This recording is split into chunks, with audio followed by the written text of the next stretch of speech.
آٹے کا وہ پہنچ گیا 150 روپے کلو پہ. جو چاول ہیں وہ تقریباً دگنے ہو گئے چاول کی قیمت. تو ہر چیز جو یہ مہنگی ہوئی ہے, روپیہ تیزی سے گر گیا. تو پوچھیں گے تو صحیح کہ لوگ کہ ایک تو حکومت بدل کے یہ عذاب آ گیا, اور اس کے بعد جو دہشت گردی ختم ہو گئی تھی, بالکل نیچے چلی گئی تھی, وہ پھر سے بڑھنی شروع ہو گئی ہے. اور اس کے علاوہ کسی کو یہی نہیں پتا کہ اب ملک جا کدھر رہا ہے. نہ کوئی قانون ہے, نہ ملک کی کوئی آئین کی کسی کو پرواہ ہے. عدالتوں کے اوپر علیحدہ پریشر ڈالا ہوا ہے.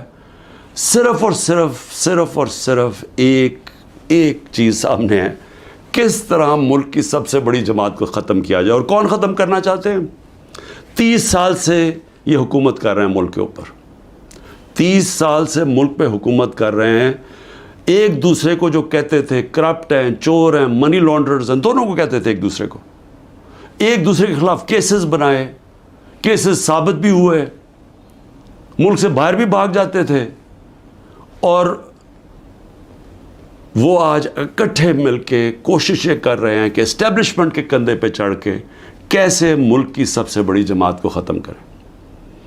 اور اس کے اندر ہمارا ملک تیزی سے نیچے جا رہا ہے, مایوسی بڑھتی جا رہی ہے. جب 12 لاکھ پاکستان کے پروفیشنلز ملک چھوڑ کے چلے جائیں, یہ پیسے سے زیادہ, یہ جو ہمارا ڈالر باہر نکلا ہے, کیونکہ یہ اپنے ڈالرز بھی لے کے گئے ہوں گے نا, تو جو ڈالرز باہر جا رہے ہیں وہ علیحدہ چیز ہے. لیکن جو برین ڈرین ہوئی ہے, جو آپ کے وہ لوگ جو کہ سب سے زیادہ معاشرے کی اٹھانے میں ان کا ہاتھ ہوتا ہے, پروفیشنلز کا, وہ جب ملک چھوڑ کے جا رہے ہیں, بزنس مین وہ ملک چھوڑ کے جا رہے ہیں, جو آپ کے ڈاکٹرز ہیں ہاسپٹلز میں, جو اسپیشلٹیز کے اندر جو ڈاکٹرز ہیں, جو اسپیشلسٹ ہیں, جب وہ ملک چھوڑ کے جا رہے ہیں, تو مجھے بتائیں ملک کا کیا مستقبل ہے. اور وہ اسی لیے ہے کہ کسی کو سمجھ ہی نہیں آ رہی ملک جا کدھر رہا ہے, کہ ایک پارٹی کو ختم کرتے کرتے سارے ملک کے ادارے تباہ کر دیے. کسی ادارے کے اوپر لوگوں کو اس وقت اعتماد نہیں ہے. FIA کو تو لگایا ہوا ہے کہ جی کسی نہ کسی طرح پکڑو عمران خان کو اور یہ PTI کی لیڈرشپ کو, کسی طرح سائفر پہ پکڑ لو. یہ نہیں پتا کہ سائفر جتنی سائفر پہ بات ہوتی ہے تو ساری انگلیاں ان کے اوپر آتی ہیں. یہ جو آج اقتدار میں بیٹھے ہوئے ہیں, یہ ساری انگلی ان کے اوپر اٹھتی ہے. اور اب تو نون لیگ کے ڈیفنس منسٹر نے بھی کہہ دیا ہے کہ جنرل باجوہ نے تو ہمیں پہلے سے بتا دیا تھا کہ میں یہ گورنمنٹ گرانے لگا ہوں. اس نے تو یہ کہا ہے کہ اگر کرونا نہ آتا تو یہ تو 1 سال کے اندر گورنمنٹ گر گئی تھی ہماری, اور پنجاب تو وہ پہلے گرانا چاہتے تھے. اس کے بعد کہتے تھے تم سینٹر بھی لے لو. یہ نہیں کہ اس نے ڈیفنس منسٹر نے یہ جو بات کی ہے, ہمیں تو یہ پتہ ہی تھا کہ یہ ہو کیا رہا ہے, سازش ہوئی ہے. میں تو کہتا جا رہا تھا, اور سازش ڈیلے ہو گئی. 2 سال اگر کرونا کے نہ آتے تو اس کے وہ بھی کہتا ہے کہ گورنمنٹ پہلے چلی جانی تھی. تو ہمیں تو یہ پتہ تھا کہ سازش ہوئی ہے. لیکن یہ بھی ایک اور سوال اب اٹھتا ہے کہ کیسے کوئی آدمی جو گریڈ 22 کا ایک آفیسر ہے, کیسے وہ کس فورم پہ فیصلہ کرتا ہے کہ کون سی حکومت رہنی چاہیے, کون سی جانی چاہیے. کیا بند کمرے میں اتنا بڑا فیصلہ ہونا چاہیے جس کی اتنی بڑی قیمت قوم ادا کر رہی ہے. آج جدھر ہم پہنچ گئے ہیں, آج پاکستان کے حالات ہیں, اندر سے لوگ باہر جا رہے ہیں اور باہر سے لوگ پاکستان کو اب کس طرح دیکھ رہے ہیں. تو جب اس طرح کے حالات ہوں, کیا ملک کو صرف یہی کام کرنا چاہیے کہ کسی نہ کسی طرح جو عوام کی آواز بند کی جائے. پہلے الیکشن اناؤنس ہوئے 14 مئی کو, پنجاب کے الیکشنز کانسٹیٹیوشن کے مطابق. سپریم کورٹ آرڈر کرتا ہے, گورنمنٹ مانتی نہیں ہے. اسی وقت مجھے ویسے افسوس سے کہنا پڑتا ہے کہ سپریم کورٹ کو اس وقت اپنی ریٹ قائم کرنی چاہیے تھی. ہمیں افسوس ہے کہ انہوں نے اس حکومت کو آئین کو توڑنے کی اجازت دے دی. جب آپ نے ان کو کوئی ایکشن ہی نہیں لیا تو اس کا مطلب گورنمنٹ اور تو چوڑی ہو گئی. اب تو کھل کے کہہ رہی ہے کہ اگر سپریم کورٹ فیصلہ بھی کرتا ہے ملٹری کورٹس پہ ہم مانیں گے نہیں, کیونکہ اب تو ان کے لیے تو پاکستان اب جو طاقتور بیٹھا ہوا ہے وہ فیصلہ کرے گا آئین کا کون سی شق ماننی ہے کون سی نہیں ماننی. تو میں صرف اس کا یہ آگے بڑھنے سے پہلے یہ جو جنرل باجوہ کی باتیں اب سامنے آ رہی ہیں, کئی ایسی باتیں ہیں جو میں اس لیے نہیں کرتا, میں اپنے اداروں کو نقصان نہیں پہنچانا چاہتا, لیکن جو یہ جس طرح انہوں نے ایک سازش کر کے گورنمنٹ گرائی اور کیسے وہ ملے ہوئے تھے دوسروں کے ساتھ, یہ جو پی ڈی ایم کے لوگوں کے ساتھ کیسے ان کے رابطے تھے, اور کیسے انہوں نے جو سب سے بڑا ظلم کیا کہ احتساب کا عمل ختم کیا. احتساب یاد رکھیں کہ جو کرپشن کیسز تھے, میں بار بار کہتا ہوں 95% ہمارے پہلے کے کرپشن کیسز آ رہے تھے, ہمیں وراثت میں ملے تھے, ہم نے نہیں بنائے تھے. میرے اوپر تو آج 200 کیسز تقریباً ہو چکے ہیں چند مہینے کے اندر, ان کے اوپر 2 3 کیسز تھے اور وہ سارے پرانے بنے ہوئے تھے, 95% پرانے کیسز تھے. ہمیں تو وہ جو احتساب کا عمل تھا وہ بھی جنرل باجوہ نے اس لیے نہیں چلنے دیا کیونکہ ان کی پہلے سے ان سے ڈیل چل رہی تھی, بات چیت چل رہی تھی. لیکن ملک کو آج کتنا نقصان ہوا, وہ کون سا فورم ہے جس کے اندر یہ جائزہ لیا جائے گا کہ ایک کس طرح کے فیصلے نے اس عوام کو کتنا نقصان پہنچایا. میں دوسری بات جو کرنا چاہتا ہوں وہ یہ کہ دیکھیں, مجھے جو سب سے بڑا مجھے خوشی تھی وہ یہ کہ تحریک انصاف پہلی جماعت تھی جس نے خواتین کو پالیٹکس میں لے کے آئے, یعنی انہوں نے شرکت کی پاکستان کی سیاست کے اندر. مجھے فخر اس لیے ہے کہ یہ جو پاکستان موومنٹ تھی اس میں میری والدہ بتاتی ہیں کہ عورتیں کتنی شرکت کرتی تھیں اس پاکستان موومنٹ کے اندر. تو یہ پہلی دفعہ اس طرح عورتوں نے اتنی تعداد میں شرکت کی. ہم جو بائی الیکشنز جیتے, یاد رکھیں کہ جو ہم بائی الیکشنز جیتے ہیں 37 میں سے 30 بائی الیکشن ہم جیتے ہیں, اس میں عورتوں کا بہت بڑا ٹرن آؤٹ تھا. یہاں الیکشن کمیشن کو مصیبت پڑی ہوتی ہے کہ اگر اتنی عورتیں نہ پولنگ اسٹیشن پر نکلی تو ہم الیکشن کینسل کر دیں گے.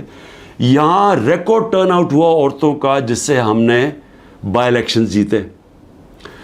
لیکن جو اس حکومت نے کیا ہے عورتوں کے ساتھ جو کیا ہے, پہلے تو یہ چھوڑے نا کہ ہمارا دین کیا کہتا ہے کہ کیسے کیا رویہ ہمارا ہونا چاہیے اسلام میں عورتوں کے ساتھ. اس کے بعد ہمارا جو کلچر ہے, میں بار بار لوگوں کو بتاتا ہوں کہ میں جب پہلی دفعہ باہر گیا پاکستان سے تو میں حیران ہو گیا, اس طرح کی عورتوں کی عزت باہر نہیں ہے, مغربی معاشرے میں نہیں ہے جو کہ ہمارے معاشروں میں ہے.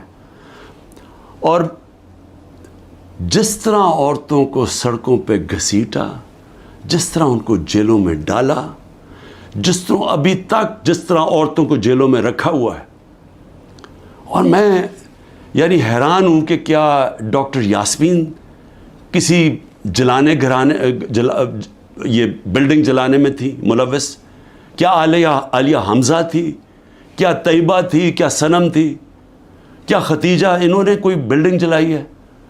ان کو اتنی بڑی سزا کہ 80 دن سے یہ جیلوں میں ہیں. اور بھی عورتیں, کوئی جیو فینسنگ میں کوئی عورت مل گئی اس کو پکڑی جیلوں میں ڈال دیا, اور ان کے بچے ہیں اور اس کے باوجود ان کو جیلوں میں رکھا ہوا. یہ کون سے معاشرے میں ہوتا ہے؟ اور یہ پرامن احتجاج تھا, پرامن احتجاج آئین ہمیں حق دیتا ہے. یہ پاکستان کا قانون نہیں توڑا تھا کسی نے. جو لوگوں نے جا کے کور کمانڈر ہاؤس جلایا تھا اس کے اوپر پوری تفتیش ہونی چاہیے اور سزا ملنی چاہیے, لیکن ان کو بھی تفتیش کریں. وہاں کوئی سی سی ٹی وی کیمرہ لگے تھے, سیف سٹی کے کیمراز تھے, پتہ تو چلے کہ کیا ہوا ہے.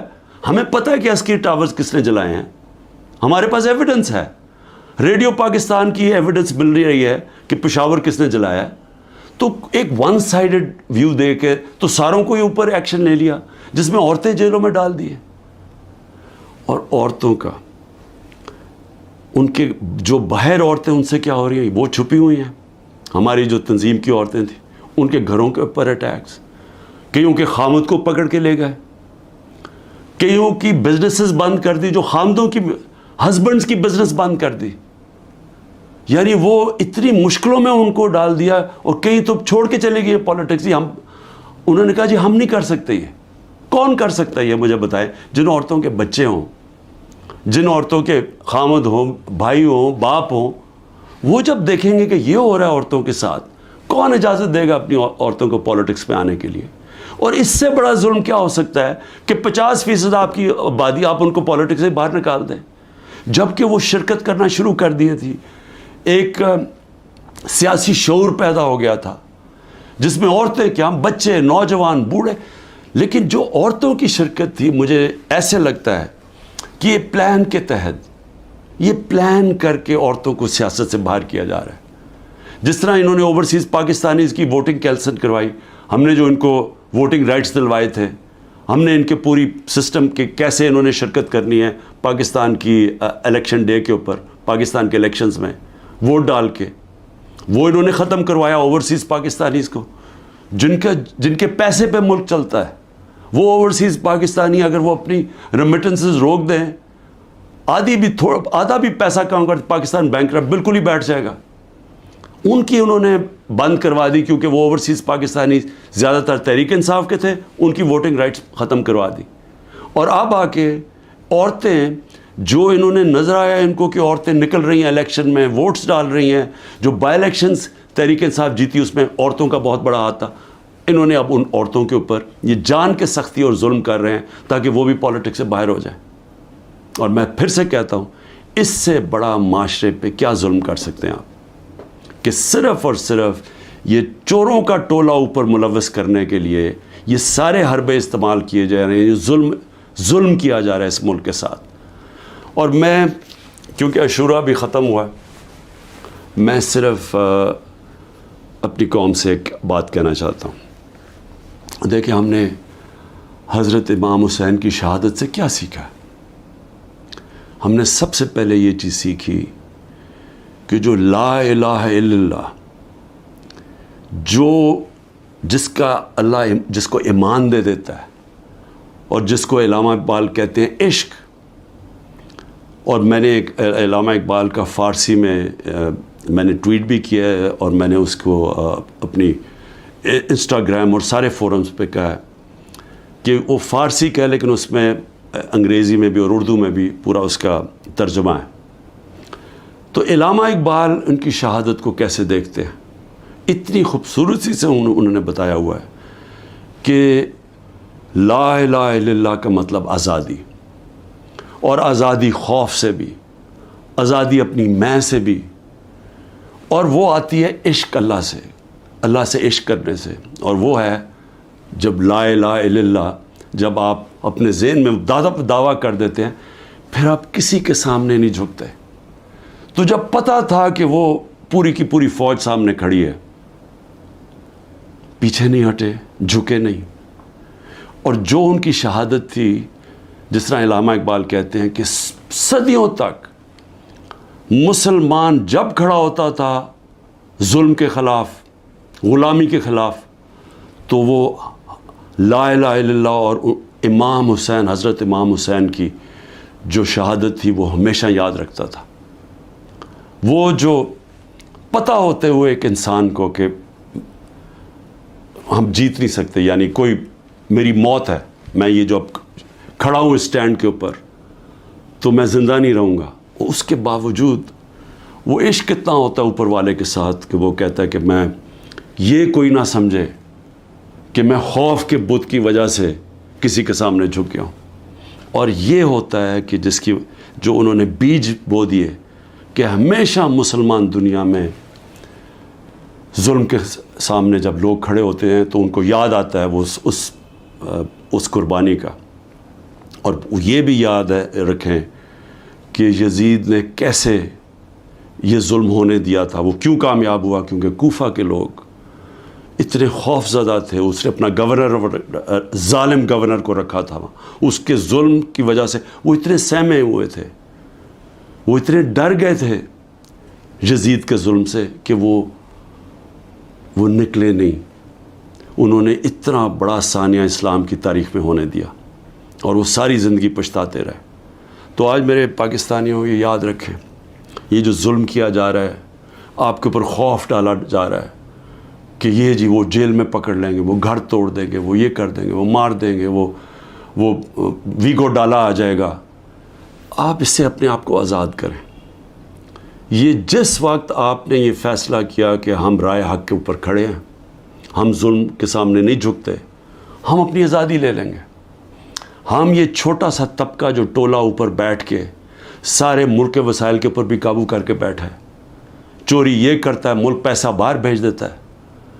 احتساب جو عام لوگوں کے لیے چھوٹی چھوٹی چوریوں میں لوگوں کو جیلوں میں بھرا ہوا ہے, اور جنہوں نے نہیں بھی چوری کی طاقتور کے سامنے وہ آتا ہے اس کو جیلوں میں ڈال دیتے ہیں. لیکن ان کے لیے NRO مل جاتا ہے ان کو. اگر ان کے ظلم کے خوف کی وجہ سے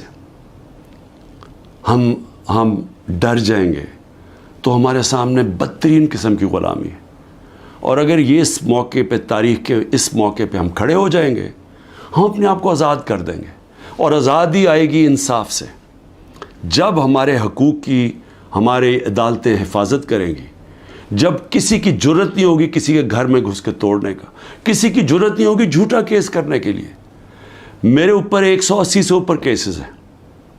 میں پچھلے 2 مہینے میں تقریباً 350 مختلف کیسز کے اندر عدالتوں میں جا چکا ہوں. ایک دن میں 19 کیسز کا میں نے سامنا کیا, اور میں یہ کرتا جاؤں گا. ہو سکتا ہے کہ میں نہ کر سکوں یہ مجھے جیل میں, کیونکہ پوری کوشش کریں جیل میں ڈالنے کی, میں اس کے لیے تیار ہوں. لیکن میں یہ بتانا چاہتا ہوں کہ یہ جو مرضی کر لیں, میں کھڑا ہوں. میں کسی صورت یہ ان کے حربوں کی وجہ سے, ان کے ظلم کی وجہ سے میں کسی صورت ان کے سامنے جھکوں گا نہیں. اور میں یہ چاہتا ہوں آپ بھی, ساری قوم فیصلہ کر لے کہ ہم یہ ظالم کے سامنے نہیں جھکیں گے, اور انشاءاللہ ہم آزاد ہو جائیں گے. پاکستان زندہ باد.